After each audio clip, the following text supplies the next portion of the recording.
আপনারা দেখেছেন একজনে দেখিয়েছে যে তার 20 ভরি স্বর্ণ, তার মূল্য 2 লাখ টাকা।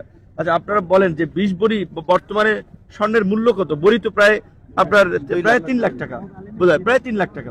তো তাহলে এই যে যেগুলো লিখছেন এগুলো তো সঠিক না। একজনে লিখছেন ডুপ্লেক্স বাড়ি কিংবা 5তলা বাড়ি, তার মূল্য 30 লাখ টাকা। একটা 5তলা বিল্ডিং এর মূল্য কি 30 লাখ টাকা? এগুলো যদি যাচাই বাছাই করা হয় তাহলে কিন্তু 50% প্রার্থীতা বাতিল হবে। তো যাই হোক, আমরা আশা করি যে এগুলো ভবিষ্যতে আমাদের রাজনীতিবিদদের মধ্যে একটা পরিবর্তন আসবে। কিন্তু আমার কথা হচ্ছে এটা যে অনুপাত আমি আয় দেখিয়েছি আমার প্রপার্টি ধরেন এই 89 লাখ টাকা, এটা তো বর্তমান প্রেক্ষাপটে একজন শ্রমজীবী মানুষ সেও কিন্তু মাসে অন্তত 30,000 টাকা, 35,000 টাকা, 40,000 টাকা আয় করে। তাহলে তার আয় হয় কত? প্রায় 5 লাখ টাকা।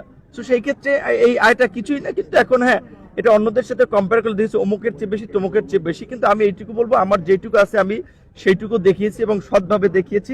ভবিষ্যতেও আমার এটা দ্বারা অব্যাহত।